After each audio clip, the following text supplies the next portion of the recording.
अब हम बात करेंगे वैष्णव भागवत धर्म की उत्पत्ति और विकास को लेकर के। वैष्णव धर्म का विकास भागवत धर्म से हुआ। परंपरा के अनुसार इनकी प्रवर्तक विष्णुवंशी यानी वृषणीवंशी कृष्ण थे, जिन्हें सात्वतवंशी भी कहते हैं, जिन्हें वासुदेव का पुत्र होने के कारण वासुदेव कृष्ण कहा जाता है। ये मूलतः मथुरा के निवासी थे। छांदोग्य उपनिषद में उन्हें देवकी पुत्र कहा गया है और घोर अंगिरस का शिष्य बताया गया है। ध्यान रखिएगा, अगर लेक्चर ज़्यादा लगता हो तो उसको संक्षेप में करने की कला आपको जाननी चाहिए। 6 पेज या 7 पेज में अगर आप बच्चे विद्यार्थी लोग लिख रहे हैं तो सावधानीपूर्वक, और इसका क्या धार्मिक महत्व है और कैसे इसका विकास हुआ, इस पर हम बात करेंगे। इन्हें कृष्ण के अनुयायी उन्हें भगवत या पूज्य कहते थे। इसी कारण उनके द्वारा प्रवर्तित धर्म की संज्ञा भागवत हो गई। महाभारत में वासुदेव कृष्ण का समीकरण विष्णु से किया गया था और भागवत धर्म वैष्णव धर्म बन गया। देखिए, विष्णु एक ऋग्वैदिक देवता हैं तथा अन्य देवताओं के समान प्रकृति के देवता हैं। प्रकृति के वे सूर्य के क्रियाशील रूप का प्रतिनिधित्व करते हैं। कब? ऋग्वेद काल में। अब विष्णु का सर्वाधिक महत्व इस कारण है कि उन्होंने 3 पगों से संपूर्ण पृथ्वी को नाप डाला, इसलिए उन्हें उरुगाय, महान गति वाला, उरुक्रम, विस्तृत पाद पर छेपों वाला बताया गया है। उनकी स्तुति में कहा गया कि जहाँ पर देवताओं की कामना करने वाले लोग हर्षित होते हैं, वही स्थान विष्णु का प्रिय है, वही अमृत का उत्स है, स्रोत है। बाद की संहिताओं और ब्राह्मण ग्रंथों में हम विष्णु के प्रभाव में वृद्धि पाते हैं। सतपथ ब्राह्मण में उन्हें यज्ञ का प्रतिरूप माना गया है, यज्ञ वह विष्णु, तथा बताया गया है कि देवताओं के युद्ध में वे सर्वशक्तिशाली सिद्ध हुए और सर्वाधिक प्रसिद्ध घोषित किए गए।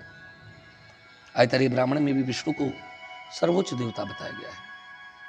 महाभारत में हम विष्णु को सर्वश्रेष्ठ देवता के रूप में प्रतिष्ठित पाते हैं। वस्तुतः समस्त महाभारत ही विष्णु से व्याप्त है। उसमें विष्णु के विभिन्न अवतारों का उल्लेख मिलता है, जिनमें से एक अवतार कृष्ण वासुदेव हैं। इस समय से भागवत धर्म वैष्णव धर्म बन जाता है तथा विष्णु उसके अधिष्ठाता देवता हो जाते हैं। पतंजलि ने भी वासुदेव को विष्णु का रूप बताया है। विष्णु पुराण में वासुदेव को विष्णु का एक नाम बताते हुए कहा गया कि विष्णु सर्वत्र हैं, उनमें सभी का वास है, अतः वे वासुदेव हैं। प्राचीन भागवत धर्म ही कालांतर में वैष्णव धर्म में परिवर्तित हो गया। इस प्रकार हम देखते हैं कि प्राचीन भागवत धर्म ही कालांतर में वैष्णव धर्म में क्या है, बदल गया। और कालांतर में कृष्ण विष्णु का तादात्म्य जब हुआ तो नारायण के रूप में वो जाने गए, तब वैष्णव धर्म की एक संज्ञा पांचरात्र धर्म हो गई, क्योंकि नारायण के उपासक पांचरात्र कहे जाते थे। जहाँ तक नारायण का प्रश्न है, हम सर्वप्रथम उसका उल्लेख ब्राह्मण ग्रंथों में ही पाते हैं। सतपथ ब्राह्मण में उन्हें परम पुरुष बताया गया है, जिसमें सभी लोक, वेद, देवता तथा प्राण प्रतिष्ठित हैं। आगे बताया गया है कि सभी का आक्रमण करने के लिए उन्होंने पांचरात्र यज्ञ किया और सर्वोच्च और सर्वव्यापी बन गए। महाभारत के शांति पर्व में नारायण का तादात्म्य वासुदेव विष्णु के साथ स्थापित करते हुए उन्हें सर्वव्यापी एवं सभी को उत्पन्न करने वाला बताया गया है। वासुदेव और भागवत धर्म की प्राचीनता ईसा पूर्व 5वीं शताब्दी तक जाती है।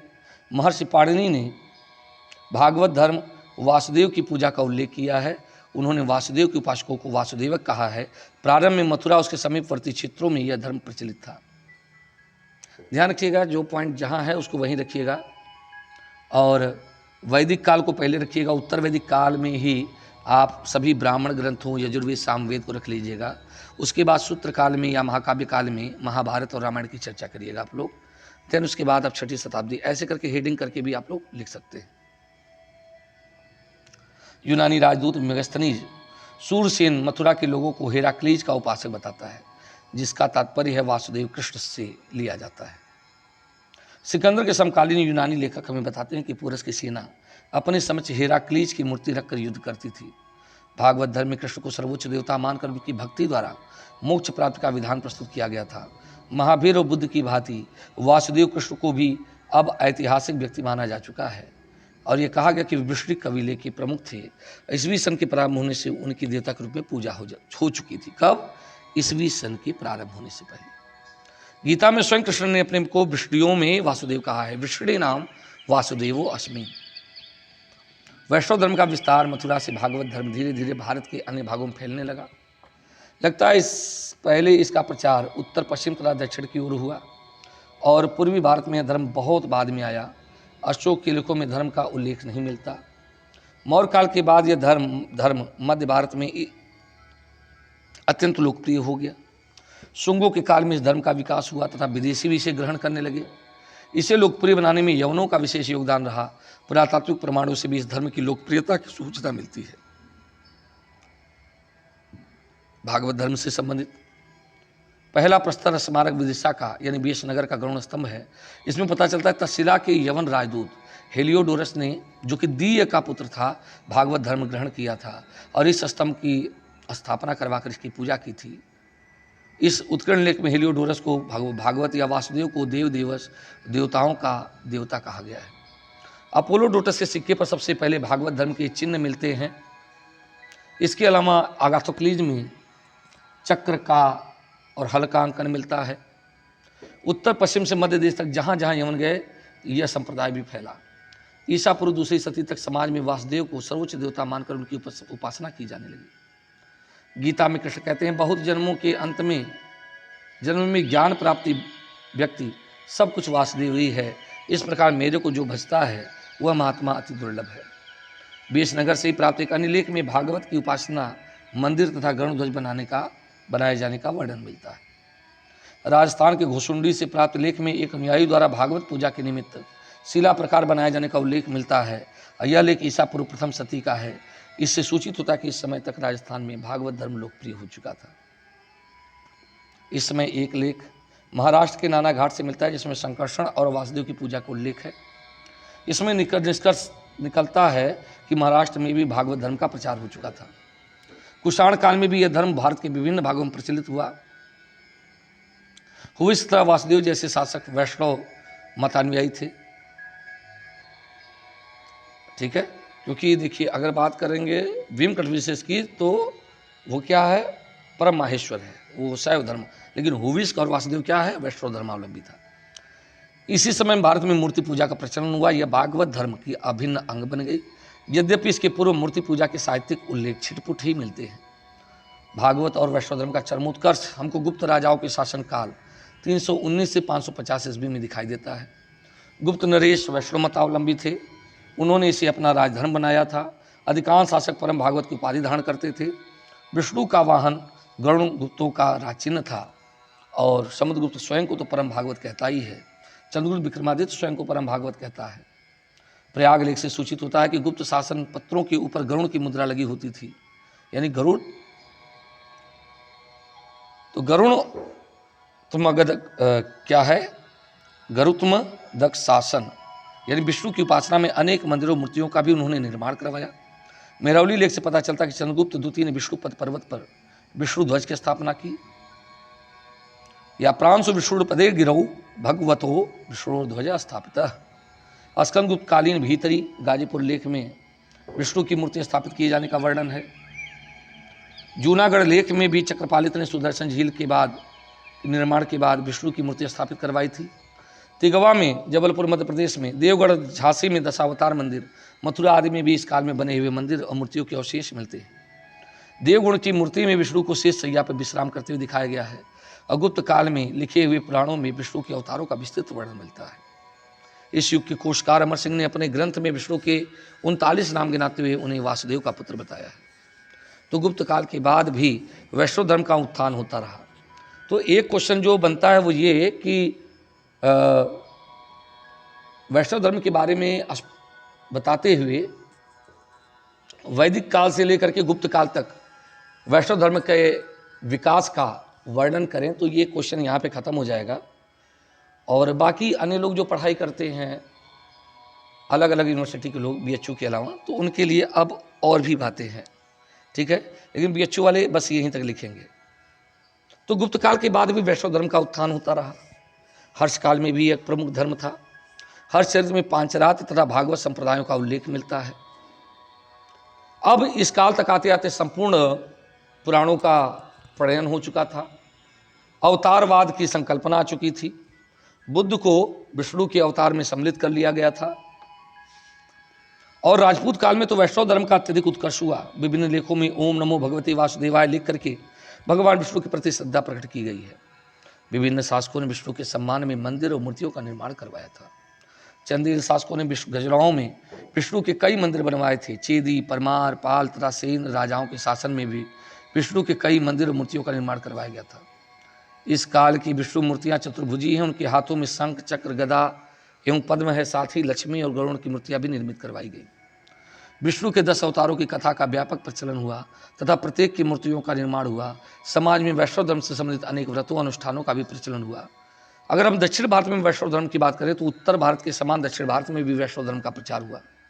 संगम साहित्य से पता चलता है कि ईसा की प्रथम सती में स्थित सती ईस्वी में तमिल प्रदेश का महत्वपूर्ण धर्म था। दक्षिण भारत में विष्णु के कई मंदिर मूर्तियां मिलती हैं। वेंगी के पूर्वी चालुक्य शासक वैष्णव मतानुयायी थे। उनका राज चिन्ह गुप्तों के समान गरुड़ था। उनके लेखों में वाराह की उपासना मिलती है। और राष्ट्रकूट काल में भी दक्षिणापथ में वैष्णव धर्म का विकास हुआ। यद्यपि राष्ट्रकूट नरेश जैन मत के पोषक थे। दंतीदुर्ग ने एलोरा में दशावतार का प्रसिद्ध मंदिर बनवाया था, जिसमें विष्णु के 10 अवतारों की कथा मूर्तियों में अंकित है। और यहीं पर कालांतर में कृष्ण प्रथम ने भी कैलाश मंदिर बनवाया था, वो अलग है शिव के रूप में। तो तमिल प्रदेश में वैष्णव धर्म का प्रचार प्रसार अलवार संतों के द्वारा किया गया।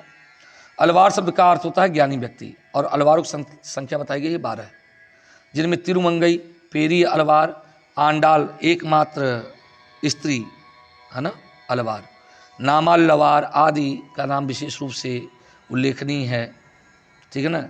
इनके आविर्भाव 7वीं से 9वीं शताब्दी के मध्य हुआ। प्रारंभिक अलवारों में पोईगई, पूडम, पेय के नाम मिलते हैं, जो कि क्रमशः कांची, मल्लई और मयलापुरम के निवासी थे। उन्होंने सीधे और सरल ढंग से भक्ति का उपदेश दिया। इनके विचार संकीर्णता और सांप्रदायिक तनाव से अलग थे। इनके बाद तिरुमलिशई का नाम मिलता है, जो संभवतः पल्लव नरेश महेंद्र वर्मन प्रथम के समय में हुआ था। तिरुमंगई अत्यंत प्रसिद्ध अलवार संत हुआ। अपनी भक्ति गीतों के माध्यम से जैन तथा बौद्ध धर्मों पर आक्रमण करते हुए उसने वैष्णव धर्म का जोरदार प्रचार किया। कहा जाता है कि श्रीरंगम के मठ की मरम्मत के लिए उसने नेकपट्टनम के बौद्ध विहार से एक स्वर्ण मूर्ति चुराई थी। शवों के प्रति उसका दृष्टिकोण अपेक्षाकृत उदार था। अलवारों में एकमात्र महिला साध्वी आंडाल का नाम मिलता है, जिसके भक्ति गीतों में कृष्ण कथाएं अधिक मिलती हैं। और अगर हम बात करें पल्लव नरेशों की, तो उसमें दंती वर्मा जो है स्वयं को है ना परम वैष्णव भी कहता है और विष्णु का अवतार भी कहता है। मध्ययुगीन कवियत्री मीराबाई की कृष्ण की भक्ति के समान आंडाल की भी कृष्ण प्रेम की दीवानी थी। अलवार संतों की अंतिम कड़ी के रूप में नामालवार, उनके प्रिय शिष्य मधुर कवि का उल्लेख किया जा सकता है। नामालवार का जन्म तिन्नेवेली जिले के एक बेल्लाल कुल में हुआ था। उसने बड़ी संख्या में भक्ति गीत लिखे थे। उनके गीतों में गंभीर दार्शनिक चिंतन देखने को मिलता है और विष्णु को अनंत और सर्वव्यापी मानते हुए उसने बताया कि उनकी प्राप्ति एकमात्र भक्ति से ही संभव है। नामालवार के शिष्य मधुर कवि ने अपने गीतों के माध्यम से गुरु महिमा का बखान किया। अलवार संतों ने ईश्वर के प्रति अपनी उत्कट भक्ति भावना के कारण अपने को पूर्ण रूप में उसमें समर्पित कर दिया। उनकी मान्यता थी कि समस्त संसार ईश्वर का शरीर है और उसका वास्तविक आनंद उनकी सेवा करने में है। और अलवारों की तुलना उस बिरहणी युवती के साथ की गई है जो अपने प्रियतम की विरह वेदना में अपने प्राण खो देती है। इस प्रकार से अलवार सच्चे विष्णु भक्त थे। इन्होंने भजन, कीर्तन, नामोच्चारण, मूर्ति दर्शन आदि के माध्यम से वैष्णव धर्म का प्रचार किया। उनके उपदेशों में दार्शनिक जटिलता नहीं थी। उन्होंने एकमात्र विष्णु को ही आराध्य देव बताया, जो प्राणियों के कल्याण के निमित्त समय समय पर अवतार लेते हैं। उनका कहना था कि मोक्ष के लिए ज्ञान नहीं बल्कि विष्णु की भक्ति आवश्यक है। वेदों को न जानने वाला व्यक्ति भी यदि विष्णु के नाम का कीर्तन करे तो मोक्ष प्राप्त कर सकता है। अलवार संतों और आचार्यों के प्रभाव में आकर कई पल्लव राजाओं ने वैष्णव धर्म को ग्रहण करके उसको राजधर्म बनाया और विष्णु के सम्मान में मंदिरों और मूर्तियों का निर्माण कराया। सिंह विष्णुवंत मामल्लपुरम में आदिवराह का निर्माण कराया था। नरसिंह वर्मा द्वितीय के समय में कांची में बैकुंठ पेरुमाल मंदिर का निर्माण करवाया गया। अदंती वर्मा भी विष्णु का महान उपासक था। लेखों में उसे विष्णु का अवतार बताया गया। बादामी के चालुक्य नरेश भी वैष्णव मत के पोषक थे। कुछ ने तो परम भागवत की उपाधि ग्रहण की थी। ऐहोल में विष्णु के कई मंदिरों का निर्माण किया गया था। चोल राजाओं के समय में शैव धर्म के साथ साथ वैष्णव धर्म की प्रगति हुई। इस काल में भी वैष्णव धर्म के प्रचार का कार्य अलवारों के स्थान पर आचार्यों ने किया। उन्होंने अलवारों की वैयक्तिक भक्ति को दार्शनिक आधार प्रदान किया और भक्ति के समन्वय कर्म और ज्ञान के साथ स्थापित करने का प्रयास किया।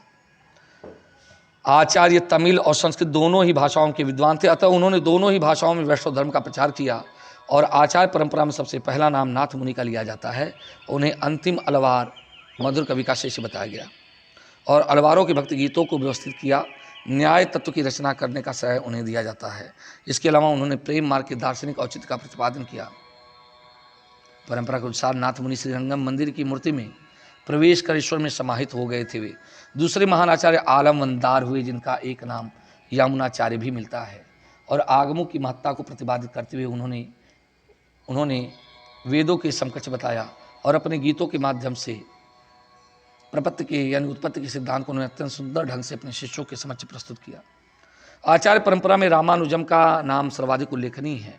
इनका समय 1016 से 1137 ईस्वी सामान्यतः माना जाता है। उनका जन्म कांची के पास पेरुम्बदूर नामक स्थान में हुआ था। कांची में यादव प्रकाश से उन्होंने वेदांत की शिक्षा ली थी। कुछ समय बाद उनका यादव प्रकाश से कुछ औपनिषदिक सूत्रों की व्याख्या के प्रश्न पर मतभेद हो गया और उन्होंने वैष्णव आचार्य यमुनाचार्य से शिष्यता ग्रहण कर ली। यमुनाचार्य की मृत्यु के बाद रामानुजम उनके संप्रदाय के क्या हो गए, आचार्य बने। उन्होंने ब्रह्मसूत्र पर भाष्य लिखा, जिसे श्री भाष्य कहा जाता है। उनका मत विशिष्टाद्वैत के नाम से प्रसिद्ध है। वैष्णव धर्म रामानुज, जो कि सगुण ईश्वर में विश्वास करते हुए श्रीरंगम तिरुचिरापल्ली के मठ में रहते हुए उन्होंने वैष्णव धर्म के प्रचार प्रसार के लिए महान कार्य किए और उनके इस प्रयासों के फलस्वरूप यह धर्म समाज में व्यापक रूप से प्रचलित हो गया।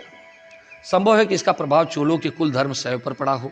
इसी से क्षुब्ध होकर के किसी कट्टर शैव चोल शासक ने उन्हें उत्पीड़ित किया हो, किंतु इस चोल राजा की पहचान निश्चित नहीं है। कुछ लोग उसकी पहचान कुलतुंग द्वितीय तृतीय से करते हैं, ठीक है। और सामंत चोल काल शैव वैष्णव के परस्पर सद्भाव सम्मिलन का काल रहा तथा रामानुजम की कथा अपवाद स्वरूप थी। इस समय शिव के समान विष्णु के समान भी मंदिर बनवाए गए, विष्णु के सम्मान में मंदिर बनवाए गए, मठों की स्थापना की गई। मंदिर तथा मठ चोलयुगीन धार्मिक जीवन के केंद्र बिंदु थे। कई संत कवियों ने विष्णु की उपासना में तमिल भाषा में मंत्रों की रचना की थी। तो ये है दक्षिण भारत में विष्णु धर्म का या वैष्णव धर्म का विकास। तो उम्मीद है कि आपको पसंद आया होगा।